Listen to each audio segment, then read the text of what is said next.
ESPN, the world's leader in motorsports television, presents Speed World. An entire racing season is packed into this final toss of the dice. During one long weekend in Georgia, the accelerated world of club racing writes the record book. The champions of road course racing run for a handful of room at the top. 30 feverish minutes of mind-bending concentration. An innocent handful of time that makes a year of speed worthwhile.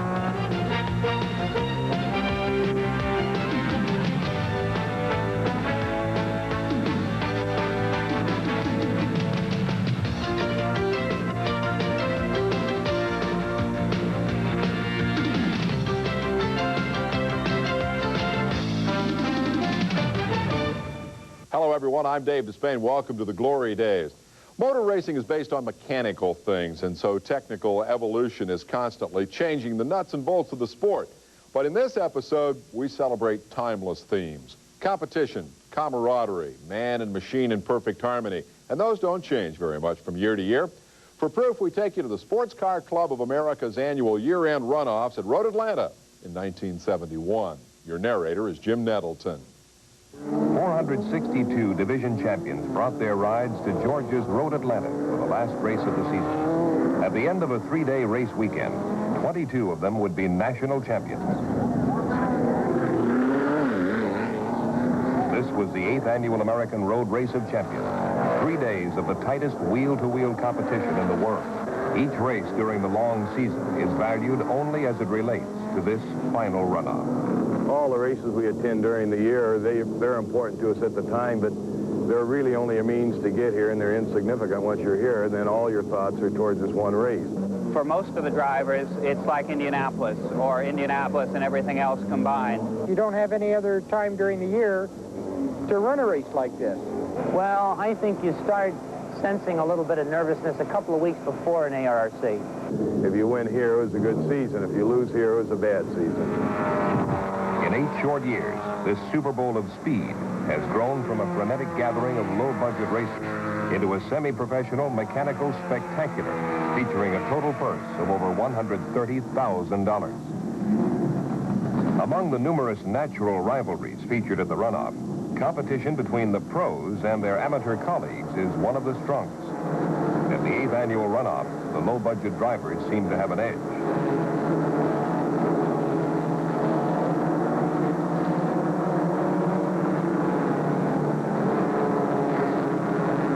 Past the first lap was a major problem in F production. John Woodner survived this rodeo-style spin and was back in action 2 races later.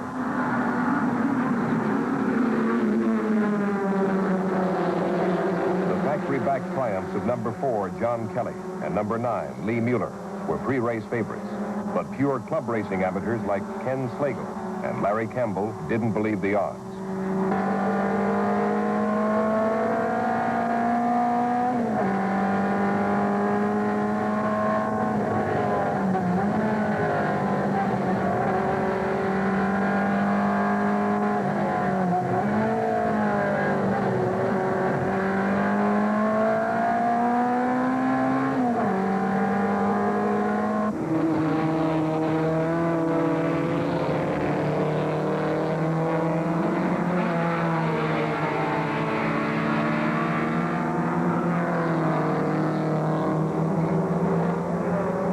Slagle bounced out of action in the 5th lap, and Campbell surged into the lead, fighting to establish a pad between his car and the fast-closing rides of Mueller and Kelly.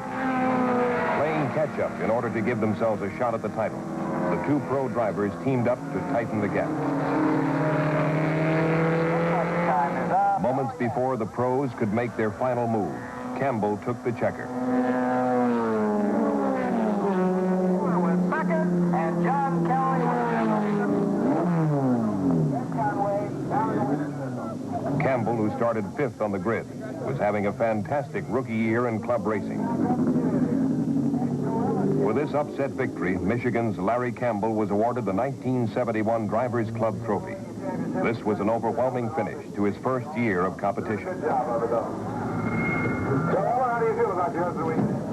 The world's tightest, most competitive racing is virtually synonymous with the American Road Race of Champions. In E-production, the Central Division's Logan Blackburn, number 32, and Ray Crafson, 34, put on a graphic demonstration of why club racing has earned this reputation. Blackburn describes his role in the heated action. I felt ahead of time that Ray and I probably had a slight advantage over the field, and my first objective was to get out away from the pack a little bit and kind of settle down to a pace. From start to finish, the two front runners drove like a pair of mechanical Siamese twins, fighting for every inch on virtually every corner. I was pressing him in different turns, trying to see where my best opportunity might be to pass him at a later date. I didn't think either one of us were going to be able to get away much from the other, so we just played along and kind of second-guessed the last lap.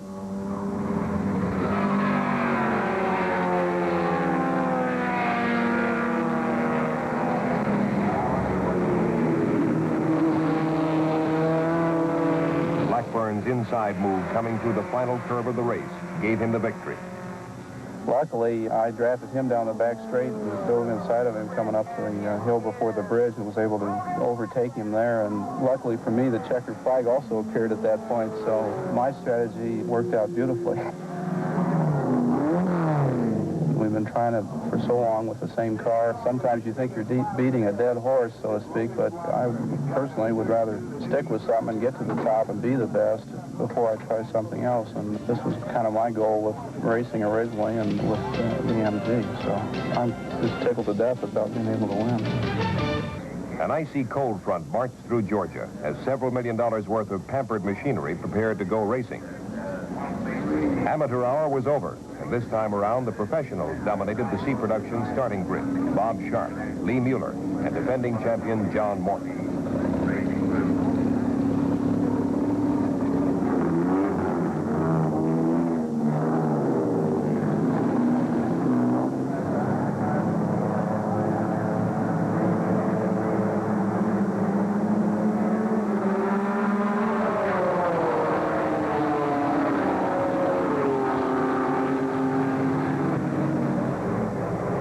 Wasn't taking any chances and gunned his Datsun Z car into the lead from the pole position, establishing a 2-second margin in the opening lap.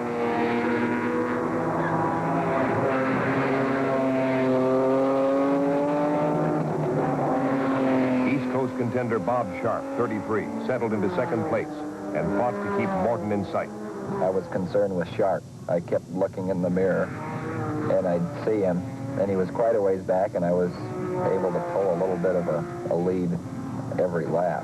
And about halfway through the race, I started worrying about the car because I realized that I had a decent enough lead that there was no way he could catch me if something didn't fail on the car. And then I started just thinking about the car. The race was no longer Sharp. The race was the car itself.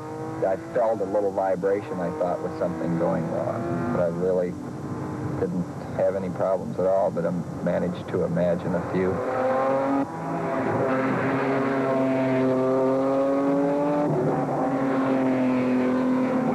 Firmly in command. The real racing was for the runner-up spots, as Lee Mueller's triumph gave the Datsuns of Dan Parkinson, 3, and Jim Fitzgerald, 38, all they could handle. All this was a battle for third place.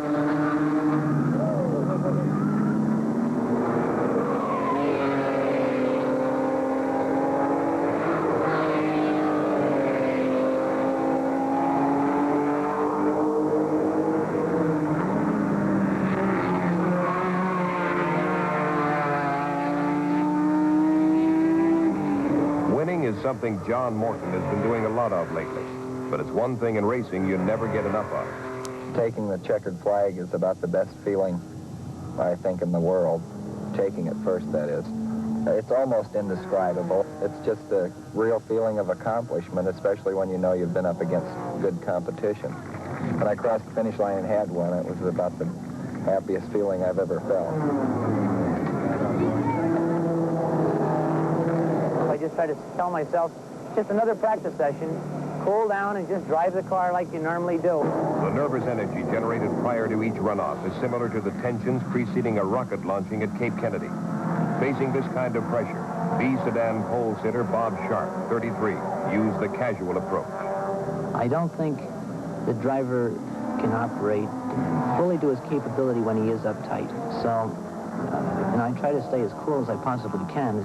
I'm not always successful at it, but I try to really calm myself down as much as I can before a race and take that first lap as calm as possible. I'm not all uptight and feeling that I got to win the race in the first lap, because that's when you do something dumb, and that's when a lot of the other competitors do something dumb. If I feel myself getting a little uptight in the first or second lap, it's just say, okay, stupid, and I just calm down, relax, and try to put together clean corners and a clean lap.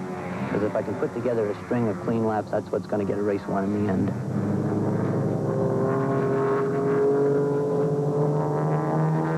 Spending an early lead wisely, Sharp drove a meticulous race right down to the final checker, earning a solid 2-second B sedan title.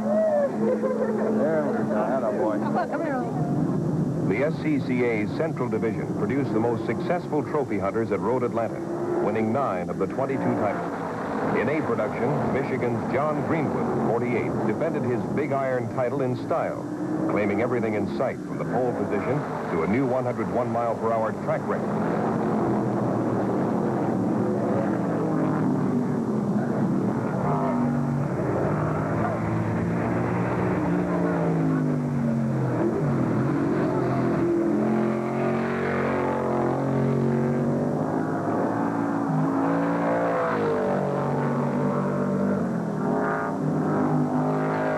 Hansen, 44, the first driver to win 5 national titles, tried to make it into a race, but this time he just didn't have the horses. Making his way carefully through traffic, Greenwood was never in trouble.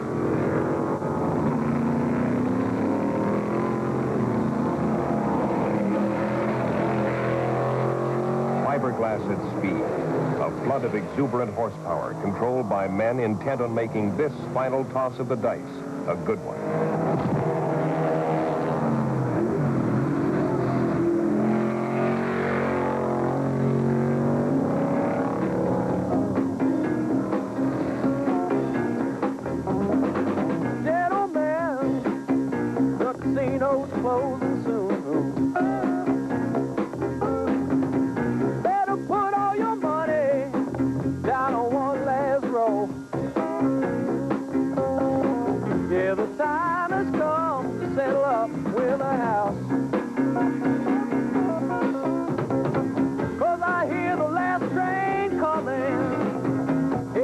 The last train home. What you lose this time, you just can't win back. No, no.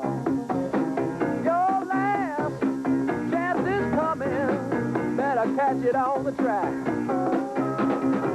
'Cause I hear the last train coming. Yeah, here comes the last train home. 'Cause I hear the last train coming. Yeah, here comes the last train home. Yeah, hear the last train coming. Here comes the last train home. Yeah, I hear the last train coming. Here comes the last train.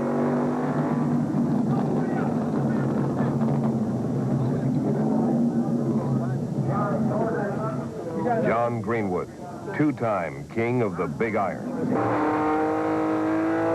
As we relive the 8th running of the SCCA's year-end runoffs, we turn our attention to the formula classes.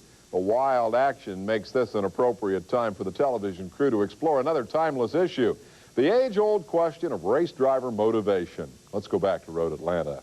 9 SCCA classes are devoted to a glamorous mechanical dimension known as formula and sports racing cars. These open and enclosed-wheeled rockets span the economic spectrum, from modestly priced Volkswagen-powered Formula V entries to the $30,000 200-mile-per-hour sports racing moonships. These powerful rockets help create a somewhat distorted image of today's race car driver. You drive race cars? What, you want to die already? And they probably think that anybody would go out and do it for fun, going 140 miles an hour and racing against other people, is a daredevil or a kamikaze or something like that.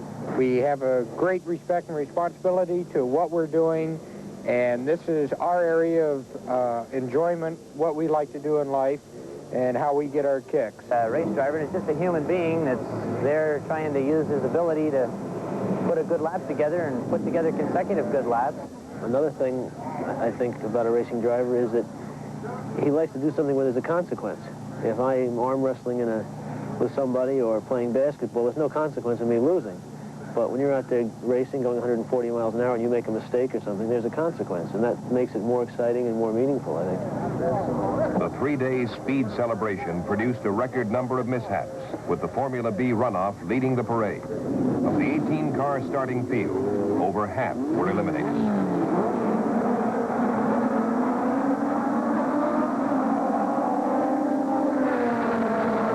The first lap blast-off made turn one into a parking lot. Mike Hansen, Bill Middleton, and Gordon Smiley ended their long seasons here in the Georgia mud.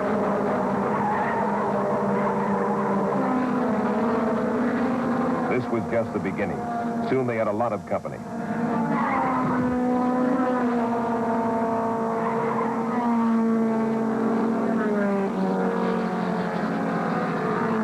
In or out of the driver's seat, Smiley's luck was still bad. Al Lader, number 75, inherited the early lead with Jim Grog and Denver's Bob Lazier, number 34, in close pursuit. Road Atlanta continued to pay drivers for their mistakes in spectacular fashion.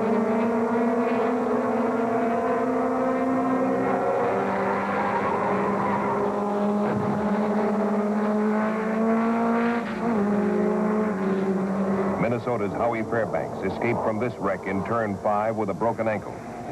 Despite a battered front end, pole sitter Mike Hall hung on to 4th place.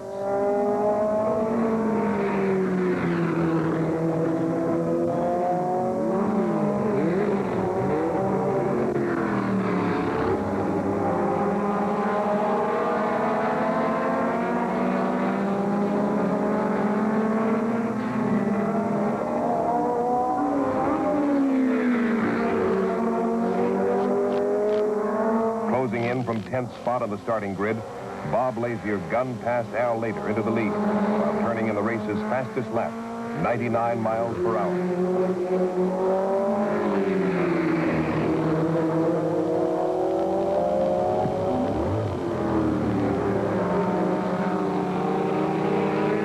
Reaching top speeds of 170 miles per hour, Lader and Lazier thrashed into the final seconds.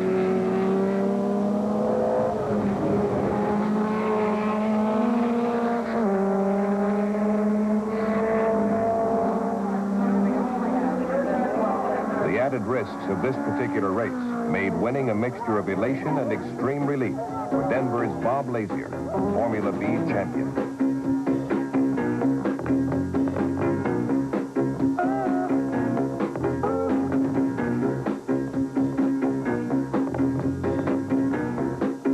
He won SCCA runoffs. After the Demolition Derby in Formula V, the Super V race was a real contrast. Virtually incident-free, highly competitive class finale boiled down to a tremendous two-man lead-swapping battle.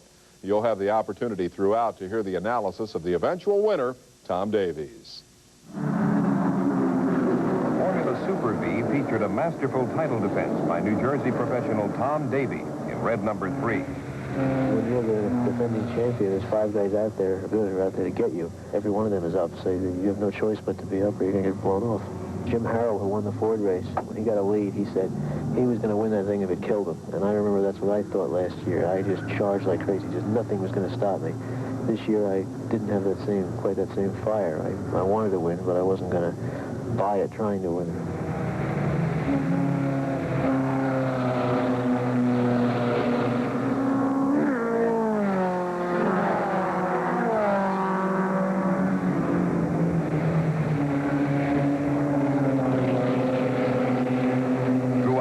Sorting out process, Davies' Westclox Lola played cat and mouse with John Zeitler, 21, and the yellow zinc team of Harry Engel, 34, and John Finger, 33.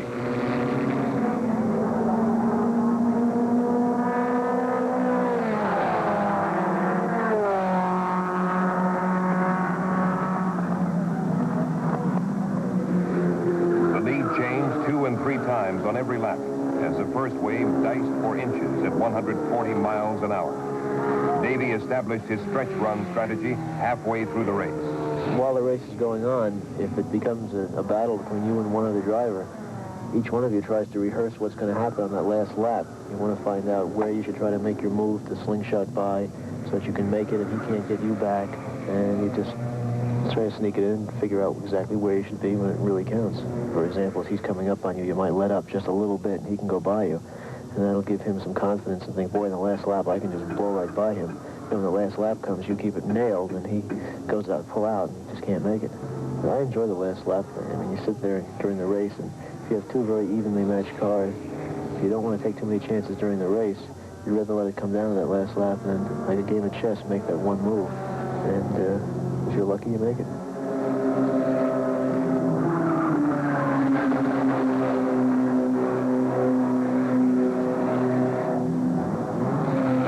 Rode with the defending champion. As the final lap unwound, a tactical error left John Finger parked in the Road Atlanta mud as Davey coasted to his second straight national championship.